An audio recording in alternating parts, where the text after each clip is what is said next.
Assalamualaikum warahmatullahi wabarakatuh. Perkenalkan, saya Sri Nurfadila dari Sistem Informasi semester 4. Baiklah, di sini saya akan menjelaskan jenis-jenis jaringan IDS. Sebelumnya, saya akan menjelaskan apa itu IDS. IDS adalah sebuah sistem yang digunakan untuk mendeteksi adanya aktivitas mencurigakan, tidak sah, atau berbahaya dalam sebuah jaringan atau sistem komputer. IDS tidak secara langsung mencegah serangan, tetapi memberi peringatan kepada administrator jika terjadi ancaman. Secara teknis, IDS pada dasarnya dibuat untuk mendeteksi upaya-upaya serangan cyber. Sistem ini tidak memiliki fungsi merespon atau memblokir upaya serangan tersebut. Segala bentuk aktivitas membahayakan biasanya dilaporkan ke pihak administrator atau diteruskan ke Security Information and Event Management (SIEM) secara terpusat. Jenis-jenis IDS diklarifikasikan menjadi 5, yakni pertama NIDS, kedua HIDS, ketiga PIDS, keempat IPIDS, kelima HYDRIDS. Yang pertama saya akan menjelaskan apa itu NIDS, yaitu Network Interaction Detection System.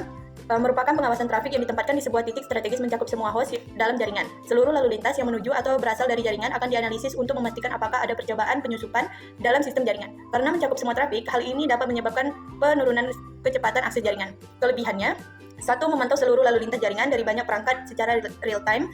Kedua, tidak memerlukan instalasi pada setiap host. Yang ketiga, dapat mendeteksi serangan luar terhadap sistem internal. Kekurangannya, yang pertama, sulit mendeteksi aktivitas berbahaya yang telah dienkripsi, misalnya HTTPS. Kedua, tidak bisa melihat aktivitas spesifik dalam host, seperti manipulasi file lokal.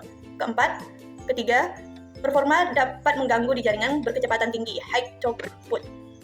Yang kedua, HIDS atau Host Intrusion Detection System adalah jenis yang berjalan pada independent host untuk melakukan pengawasan paket dari dalam maupun dari luar pada suatu alat saja. Jika HIDS mendeteksi adanya aktivitas mencurigakan, maka administrator secara otomatis menerima sebuah peringatan. Kelebihannya, 1. Dapat mendeteksi perubahan file, modifikasi konfigurasi, dan aktivitas yang tidak biasa dalam sistem. Kedua, cocok untuk mendeteksi serangan dari dalam.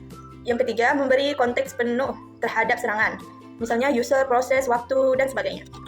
Kekurangannya, perlu instalasi di setiap host yang meningkatkan kompleksitas dan biaya pemeliharaan. Yang kedua, tidak memantau lalu lintas jaringan. Yang ketiga, rentan terhadap manipulasi jika sistem host berhasil disusupi. Yang ketiga, Protocol Based Interaction Detection System atau PIDS merupakan jenis IDS untuk memindai setiap paket data yang dikirimkan lewat HTTP atau HTTPS. Setiap sistem ini umumnya dimanfaatkan untuk memberikan proteksi lebih pada servernya atau server web.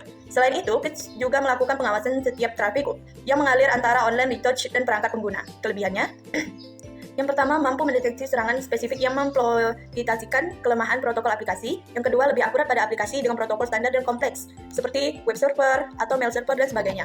Yang ketiga, dapat digunakan untuk validasi kepatuhan protokol. Kekurangannya, terbatas hanya pada protokol tertentu. Yang kedua, membutuhkan pemahaman mendalam tentang struktur protokol.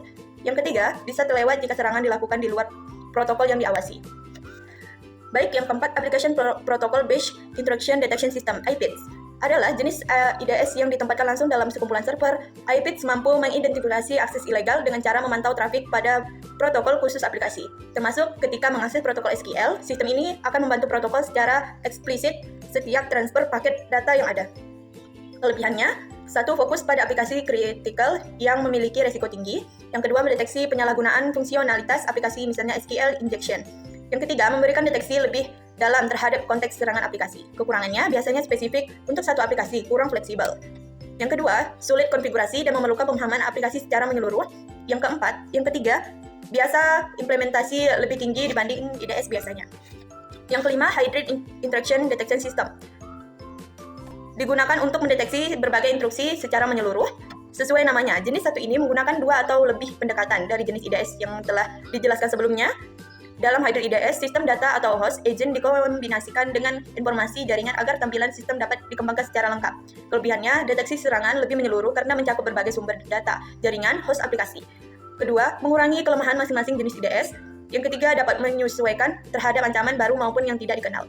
Kekurangannya, kompleksitas, instalasi, dan pemeliharaan tinggi. Yang kedua, membutuhkan banyak sumber daya, CPU, RAM, storage.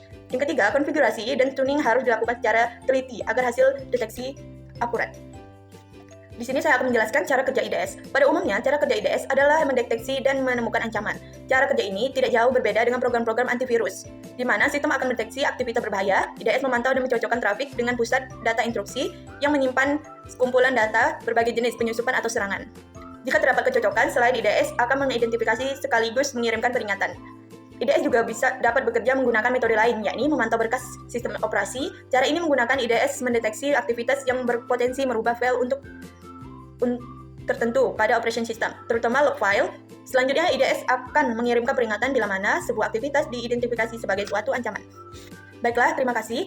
Apabila ada kata saya yang salah atau kurang berkenan, saya mohon maaf. Assalamualaikum.